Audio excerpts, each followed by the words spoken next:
Bonjour, je suis la Fée des maths. Bienvenue dans cette vidéo d'espace et géométrie. Ensemble, nous allons apprendre à étudier et à tracer la translation d'une figure. Avant ça, je t'invite à t'abonner à notre chaîne YouTube et à activer la petite cloche pour recevoir les notifications.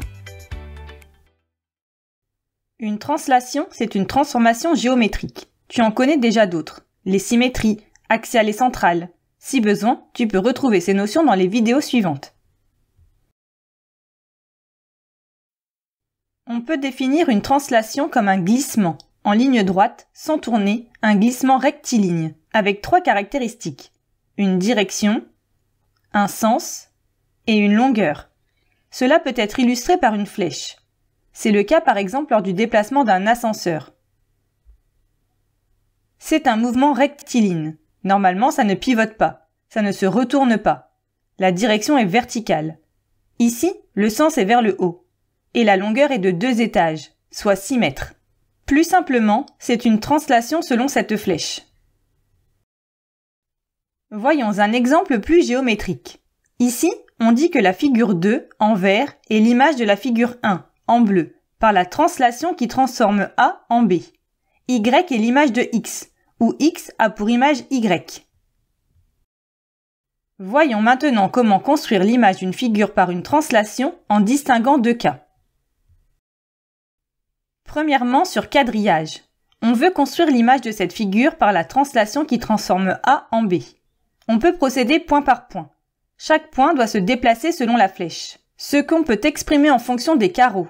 Chaque point doit se déplacer de 6 carreaux vers la droite et 2 carreaux vers le haut. Ce point, par exemple, se déplace ainsi. Son image est là. On procède ainsi pour tous les autres sommets de la figure.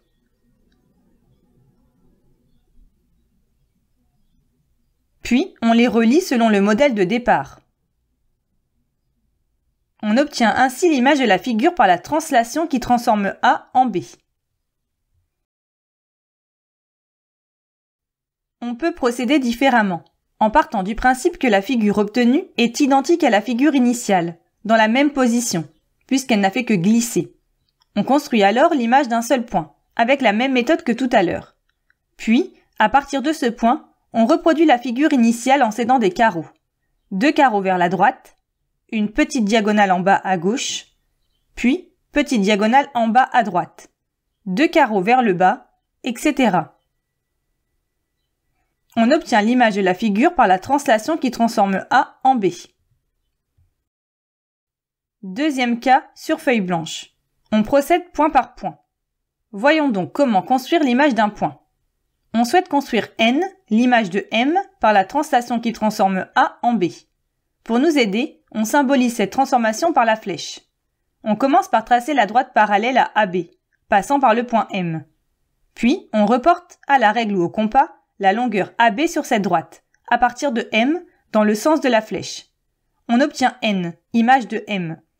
On a en fait reproduit la flèche en partant de M.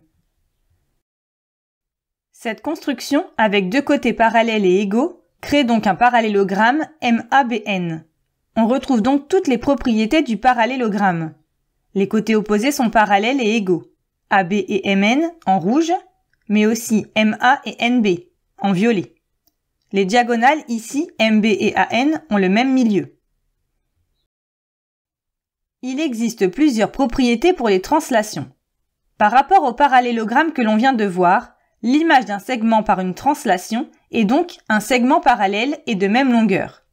Une figure et son image par une translation sont isométriques. Elles sont superposables. Elles ont donc les mêmes mesures. Une translation conserve les longueurs, et donc les milieux. Les mesures d'angle, l'alignement, et par conséquent les périmètres et les aires. En résumé, tout ce que tu connais sur une figure est valable pour son image. Pour finir, intéressons-nous au cas où l'on répète une translation. On peut obtenir une frise. Elle est constituée d'un motif, reproduit par translation dans une seule direction. On retrouve des frises notamment en architecture. Voici un exemple de frise.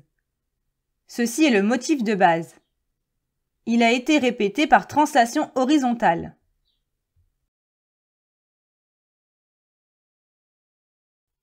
On peut également obtenir un pavage. C'est un motif reproduit par translation dans deux directions, de façon à recouvrir le plan sans trou ni superposition. Voici un exemple de pavage. Ceci est le motif de base. Il a été répété par des translations dans ces deux directions.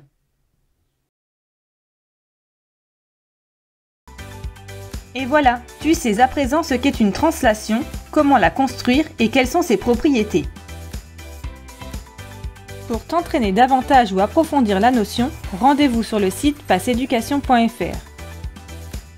Tu y trouveras des fiches d'exercices, des évaluations, la leçon et bien plus encore.